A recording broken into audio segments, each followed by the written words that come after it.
41. Order of business, orders of the day, agenda or program.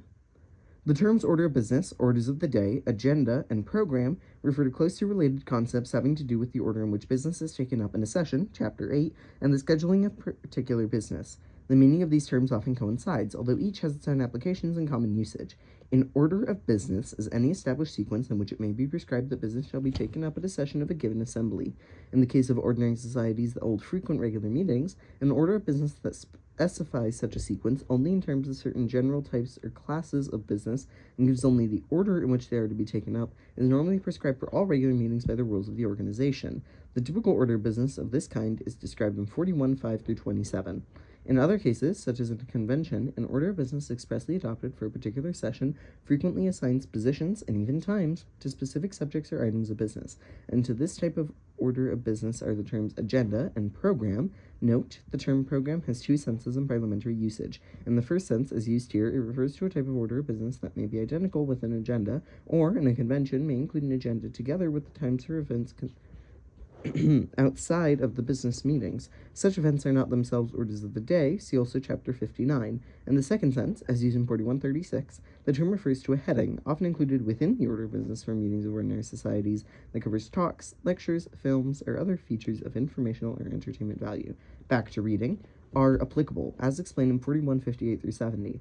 Although the terms order of business, agenda, and program relate primarily to the business of an entire session, the same terms are also applied to a part of the whole in speaking of the order of business, the agenda, or the program of a meeting within a session. An order of the day is an item of business that is scheduled to be taken up during a given session day or meeting, or at a given hour, unless there is business having precedence over it that interferes.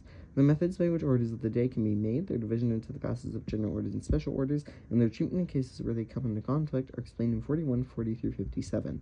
General orders and special orders are also discussed with particular reference to making them by means of the motion to postpone in 1413 through 17. See also Call for the Orders of the Day, Chapter 18. Unless designated for particular hours or assigned positions, item by item in an agenda or program formally adopted for a given session, general orders and special orders are taken up under assigned headings or in customary positions allotted to each of these categories in the order of business. Note such headings in the standard order of business described below. Within a meeting in which the only items of business that are in order have been specified and acted in sequence in advance, as might occur, for example, in a particular meeting of a convention, the orders of the day are identical with the order of business, which, in such a case, is in the form of an agenda or program.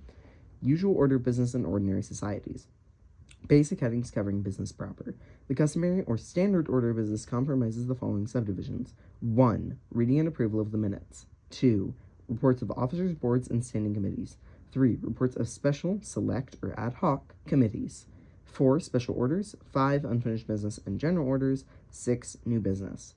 In organizations that have adopted this book as parliamentary authority and that have not adopted a special order of business, this series of headings is the prescribed order of business for regular meetings, unless the periods intervening between consecutive regular meetings are usually more than a quarterly time interval. See 9.7.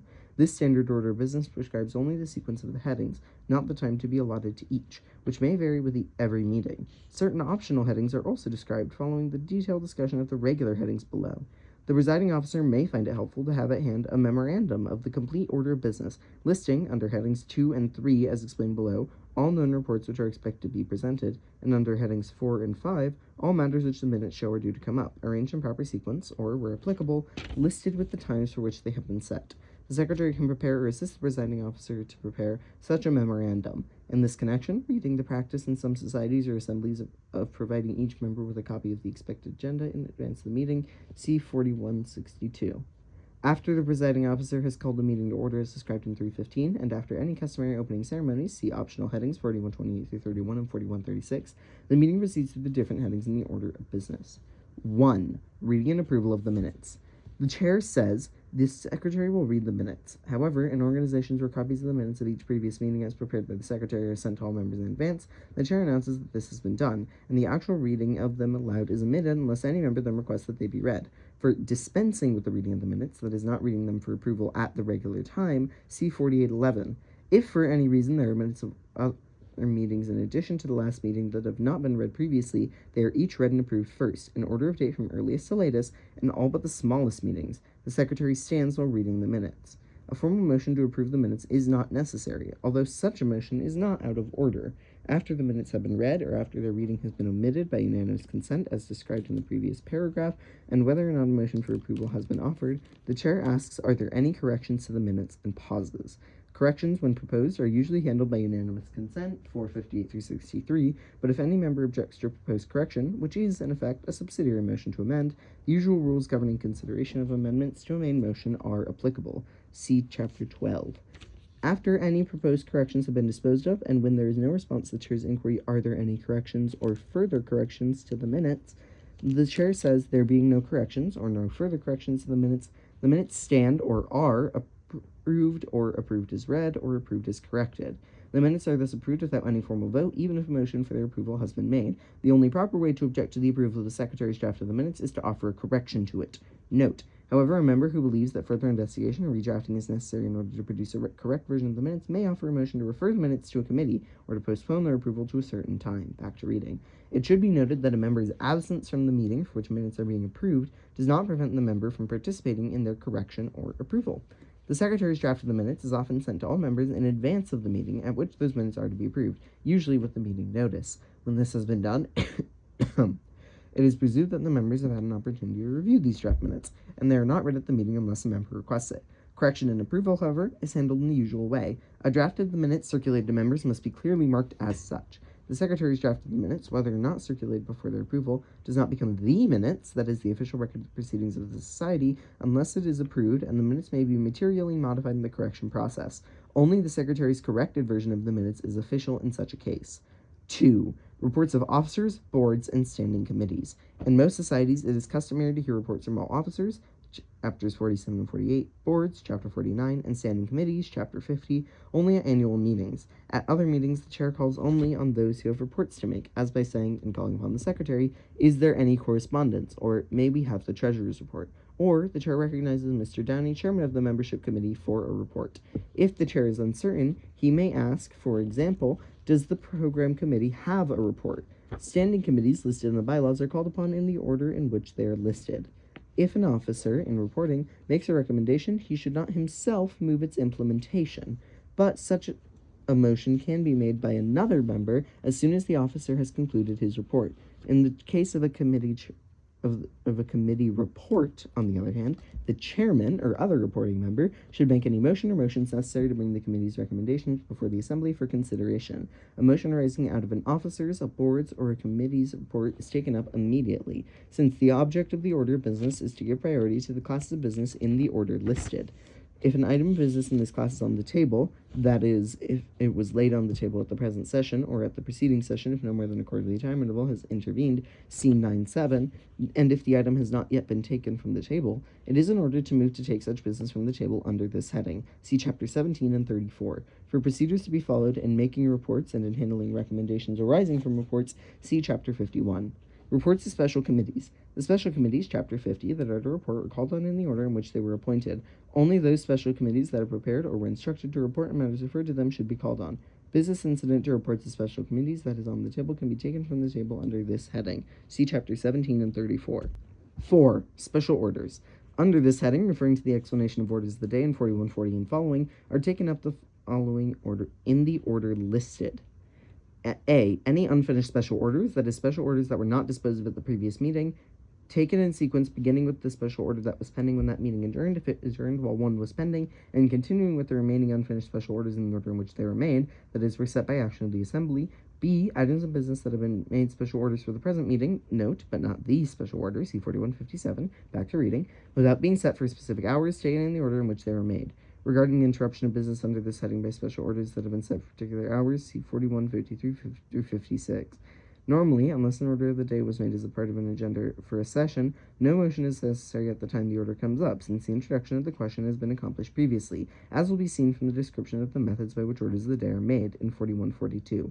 When a special order that was so introduced comes up, the chair announces it is pending. Thus, at the last meeting, the resolution relating to funds for a new playground was made a special order for this meeting, or, if the special order is made by a postponement, was postponed to this meeting and made a special order.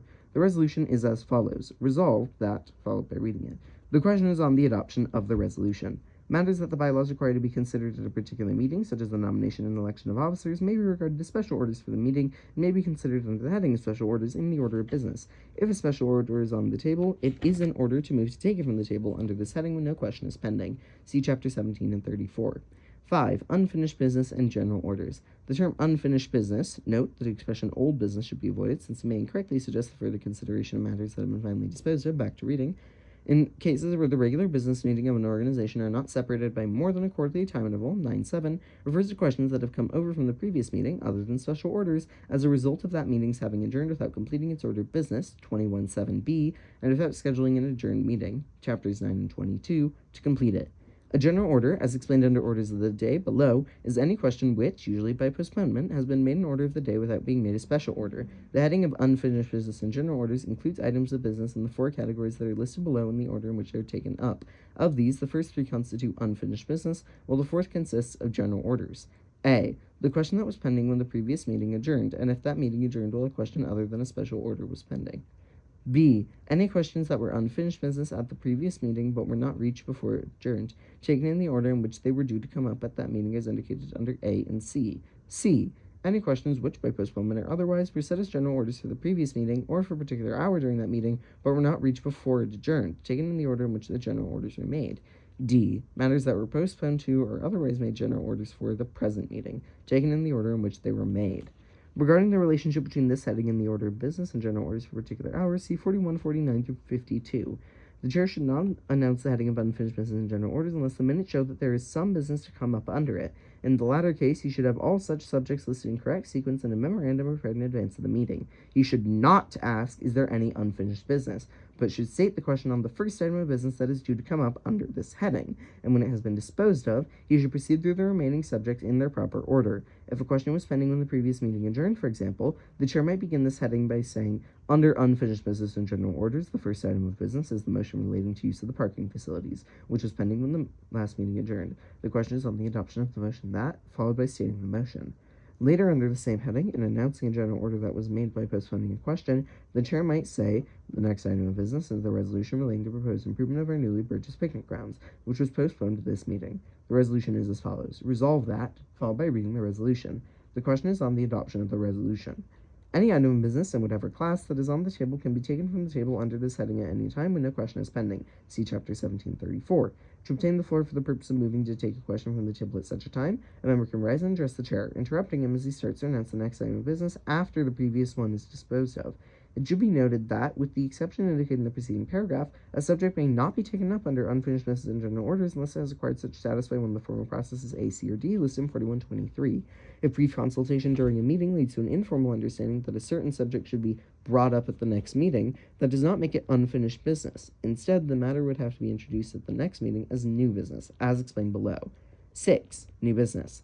After unfinished business and general orders have been disposed of, the chair asks, is there any new business? Members can then introduce new items of business or can move to take from the table any matter that is on the table, Chapter 1734, in the order in which they are able to obtain the floor when no question is pending, as explained in Chapters 3 and 4. So long as members are reasonably prompt in claiming the floor, the chair cannot prevent them making legitimate motions or deprive members of the right to introduce legitimate business by hurrying through the proceedings. Optional headings. In addition to the standard order of business just described, regular meetings of organizations sometimes include proceedings in the category listed below, which may be regarded as optional in the order of business prescribed by this book. After the call to order and before the reading of the minutes, the next 2 headings may be included. Opening ceremonies or exercises. Opening ceremonies immediately after the meeting is called to order may include the invocation, which, if offered, should always be placed first, the singing of the national anthem, the reciting of the Pledge of Allegiance to the flag, a ritual briefly recalling the objects or ideals of the organization, or the like. Roll call. In some organizations, it is customary at meetings to call the roll of officers in order to verify their attendance, or sometimes in very small societies, even to call the roll of members. If there is a roll call of this nature, it should take place at the end of the opening ceremonies, unless a special rule of the organization assigns a different position in the order of business. The chair announces it by saying, the secretary will call the roll of officers, or will call the roll. Consent calendar. Legislatures, city, town, or councils, or other assemblies which have a heavy workload, including a large number of routine or non-controversial matters, may find a consent calendar a useful tool for disposing of such items of business. Commonly, when such a matter has been introduced or reported by a committee for consideration in the assembly, its sponsor, or sometimes an administrator, may seek to have it placed on the consent calendar. This calendar is called over periodically at a point established in the agenda by special rule of order, at least preceding standing committee's reports. The matters listed on it are taken up in order, unless objected to, in which case they are restored to the ordinary processes by which they are placed in line for consideration on the regular agenda. A special rule of order establishing a consent calendar may provide that when the matters on the calendar are called up, they may be considered in gross or without debate or amendment. Otherwise, they are considered under the rules just as any other business, in which case the consent relates only to permitting the matter to be on the calendar for consideration without conforming to the usual, more onerous rules for reaching measures in the body. After the completion of new business, that is when no one claims the floor to make a motion in response to the chair's query, is there any further new business, the chair may proceed to one or more of the following headings, in an order that may be subject to variation determined by the practice of the organization. Good of the order, general good and welfare, or open forum. This heading, included by some types of societies in their order of business, refers to the general welfare of the organization and may vary in character. Under this heading, in contrast to the general parliamentary rule that allows discussion only with reference to a pending motion, members who obtain the floor commonly are permitted to offer informal observations regarding the work of the organization, the public reputation of the society or its membership, or the like. Certain types of announcements may tend to fall here. Although the good of the order often involves no business or motions, the practice of some organizations would place motions or resolutions relating to formal disciplinary procedures for offenses outside a meeting, Chapter 63, at this point. In some organizations, the program, see below, is looked upon as a part of the good of order. Announcements. The chair may make or call upon other officers or members to make any necessary announcements, or if the practice of the organization permits it, members can briefly obtain the floor for such a purpose. The placing of general announcements at this point in the order of business does not prevent the chair from making an urgent announcement at any time. Program. If there's to be a talk, film, or other program of cultural, educational, or civic nature, it is usually presented before the meeting is adjourned, since it may prompt a desire on the part of the assembly to take action. Although the program is commonly placed at the end of the order of business in such cases, it can, by special rule or practice, be received before the minutes are read, or by suspending the rules, Chapter 25, it can be proceeded to at any time during the meeting. If, in courtesy to a guest speaker who is present, the chair wishes the talk to be located at an unscheduled point within the business portion of the meeting, he can usually obtain unanimous consent for a suspension of the rules by simply announcing, "If there is no objection, we will hear our speaker's address at this time." Taking up business out of its proper order. Any particular item of business can be taken up out of its proper order by adopting a motion to suspend the rules, Chapter 25, by a two-thirds vote, although this is usually arranged by unanimous consent for 50 through 63. Hence, an important committee report or an urgent item of new business can be advanced in order to assure its full and unhurried consideration. If desired, before the completion of the advanced question, the regular order of business can be returned to by a majority vote, by adopting a motion to lay the pending question on the table, Chapter 17. To take up a motion out of its proper order, for example, to introduce an item of new business before the heading is reached, a member who has obtained the floor can say, "I ask unanimous consent to introduce at this time a resolution on financing better schools." If there is any objection, or the member anticipates that there may be, he can say, "I move to suspend the rules that interfere with the introduction at this time of..." If unanimous consent is given or if this motion is adopted by a two-thirds vote, the member is immediately recognized to introduce the resolution. If only one or two items stand ahead of the item it is desired to reach, it may be just as simple to lay the intervening items on the table individually, Chapter 17, or to postpone them as they arise, Chapter 14. It is not in order to lay on the table or postpone a class of questions, like committee reports, or anything but the question that is actually before the assembly. See 1410 through 11, 17.3.2, and 17.14. The chair himself cannot depart from the prescribed order of business, which only the assembly can do by at least a two-thirds vote. This is an important protection in cases where some of the members principally involved in a particular question may be unable to be present through an entire meeting. When such a departure from the order of business is justified, however, it is usually easy for the chair to obtain the necessary authorization from the assembly. He can say, for example, "The chair will entertain a motion to suspend the rules and take up," or, for obtaining unanimous consent, "If there is no objection, the chair proposes at this time to proceed to take up." See also illustration under the heading Program above. Orders of the day. An order of the day, as stated above, is a particular subject, question, or item of business that is set in advance to be taken up during a given session, day, or meeting, or at a given hour, provided that no business having precedence over it interferes. In cases where more than a quarterly time interval, 9-7 will allow so for the next regular business session of the organization, an order of the day cannot be made for a time beyond the end of the present session. If the next regular business session will be held within a quarterly time interval, an order of the day cannot be made beyond the end of that next session. An order of the day cannot be taken up before the time for which it is set, except by reconsidering, Chapter 37, the vote that established the order, so long as a reconsideration is possible, or by suspending the rules, Chapter 25, by a 2/3 vote. Orders of the day are divided into the classes of general orders and special orders. A special order is an order of the day that is made with the stipulation that any rules interfering with its consideration at the specified time shall be suspended, except those relating A. to adjournment or recess, chapters 8, 20, and 21, B. to questions of privilege, chapter 19, C. to special orders that were made before the special order was made, or D. to a question that has been assigned priority over all other business at a meeting by being made the special order for the meeting as described in 4157. An important consequence of this suspending effect is that, with the 4 exceptions just mentioned, a special order for a particular hour interrupts any business that is pending when that hour arrives. Since the making of a special order has the effect of suspending any interfering rules, it requires a 2/3 vote, except where such action is included in the adoption of an agenda or program for a session having no prescribed order of business. Any matter that is made an order of the day without being made a special order is a general order for the time named. An item of business can be made an order of the day in the following ways. 1. While the question is pending, it can be postponed, Chapter 14, to the specified time by a majority vote, in which case it is a general order, or by a 2/3 vote, it can be postponed to that time and made a special order. 2. A question that has not yet been brought before the Assembly can be made a special order for a future time by means of a main motion adopted by a 2/3 vote. Similarly, it is possible, although less common, to make a question that is not pending a general order for a future time by a majority vote. 3. An agenda or program assigning a specific position or hour to the item of business can be adopted. The subject is then a general order or a special order depending on the form of the agenda or program. See 4158. For the vote required to adopt an agenda, see Procedure for Adoption, 4161. Forms for motions to make general or special orders. The forms in proposing to make a pending question or order of the day for a future time by means of the motion to postpone are given in 1420. When a question that is not pending is made an order of the day, it is usually made a special order. A main motion to make a particular subject a special order can be introduced whenever business of its class or new business is in order and nothing is pending. It can be offered in this form. I move that the following resolution be made a special order for the next meeting. Resolved that, or I offer the following resolution and move that it be made a special order for 3 p.m. In the case of a committee report, a resolution such as this may be adopted. Resolve that the report of the committee on the revision of the bylaws be made the special order for Wednesday morning and thereafter until it has been disposed of. Motions in similar forms can also be used to make a question that is not pending a general order. In this connection, however, it should be noted that a majority can thus prevent a matter from coming before the Assembly until a future time, but after a majority has taken such action, nothing less than a 2/3 vote can change it unless it is reconsidered. Chapter 37. If a main motion to make a question that is not pending an order of the day for a future time is introduced, any member who would prefer to consider the matter immediately should speak in debate against the motion that would make it an order of the day. If that motion is voted down, he can then introduce the subject of the proposed order as a main question. Relation of orders of the day to the established order of business. In assemblies that follow the standard order of business explained above, orders of the day for a given session, day, or meeting that are not set for a particular hour are taken up under the headings of special orders and unfinished business and general orders. See 4118 through 26. In cases where an ordinary society has adopted its own order of business for regular meetings, it usually includes similar headings covering such orders of the day.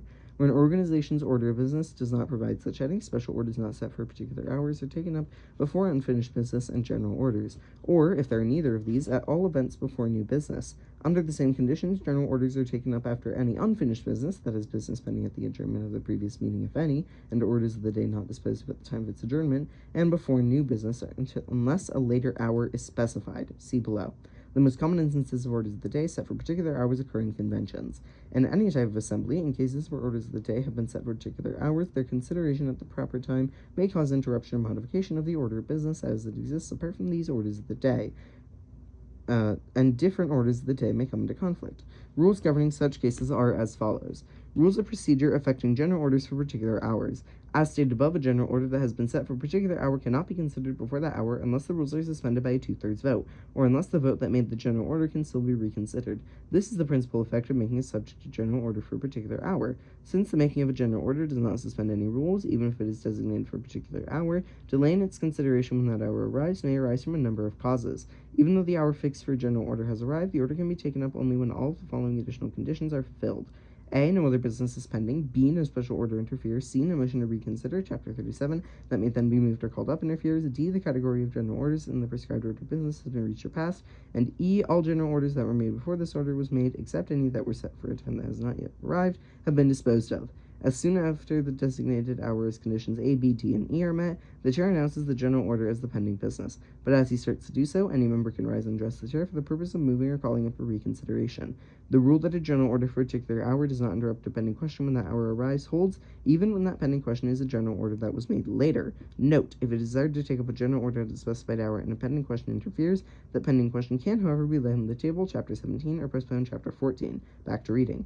But if a general order for an earlier time is not reached by the time set for another general order that was made before it was, the general order that was made first is taken up in preference to the one for the earlier time. Example. A motion is postponed to 4:30 p.m. Later, another motion is postponed to 4:15 p.m. If the 4:15 motion is taken up at that time, or at least before 4:30, and is not disposed of by 4:30, it continues under consideration and is not interrupted. But if the 4:15 motion is not reached by 4:30, the 4:30 motion, having been postponed first, has preference and will be taken up first. Unless something else affects the situation, the 4:15 motion in such case will be considered after the disposal of the 4:30 motion. If several general orders were made for the same time, they are taken up in the order in which they were made. If several general orders were made for the same time in the same motion, they are taken up in the order in which they are listed in the motion. If all of this business is not disposed of before adjournment, it is treated as described in 21.7 and 41.23. Rules of precedence affecting special orders for particular hours. A special order for a particular hour cannot be considered before that hour except by a 2/3 vote. But when the designated hour arrives, the special order automatically interrupts any business that may be pending except A, a motion relating to adjournment or recess, B, a question of privilege, C, a special order that was made before the special order set for the present hour was made, or D, the special order for a meeting, as described below. The chair simply announces the special order at the proper time, as shown in 1422. With the exception of the special order for a meeting, when special orders that have been made at different times come into conflict, the one that was made first takes precedence over all special orders made afterward, returning in the order in which they were made. This rule holds even when special orders made later have been set for consideration at earlier hours. No special order can interfere with one that was made earlier than itself.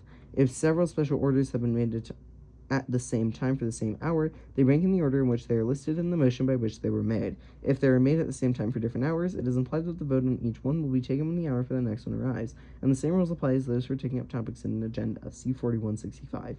Example. Assume that a special order has been made for 3 p.m.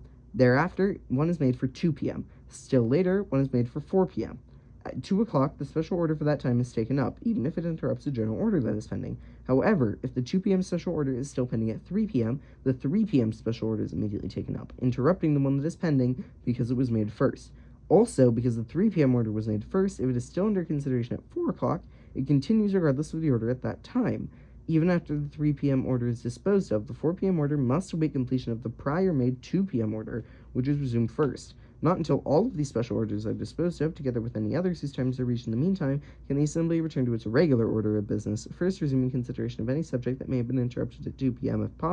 It is possible, of course, to rearrange these special orders by reconsidering the votes that made them, or, if reconsideration is no longer possible, see Chapter 37, by suspending the rules and taking up each one of them in succession, only to postpone it and make it a special order for the desired new time. It should be noted that a special order does not interfere with a recess or adjournment that is scheduled for a particular hour. When such an hour arrives, the chair announces it and declares the assembly in recess or adjourned, even if a special order is pending that was made before the hour of recess or adjournment was fixed.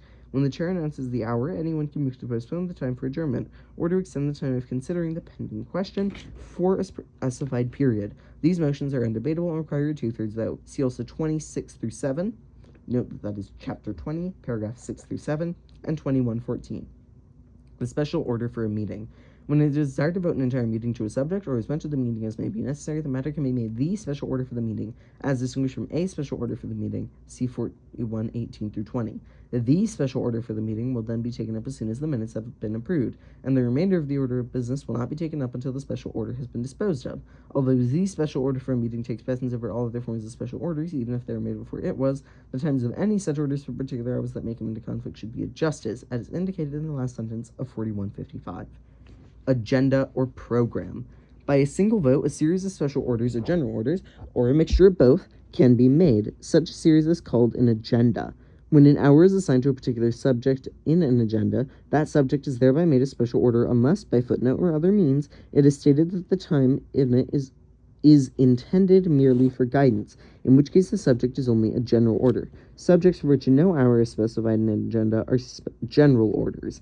In an agenda, often an hour is assigned only to such subjects as the calls to order, recesses, adjournments, and particularly important item of business where it is desired to give the members greater assurance that the matter will not be considered before that time. These, then, are special orders for the time stated, and a strict adherence to these times provides a protection to the members and invited speakers, who often come from great distances. Occasionally, a time is assigned for every item on the agenda. While this practice may be necessary in some cases, the resulting loss of flexibility often outweighs any benefits that may be gained. Organizations and meetings in which adoption of an agenda is customary.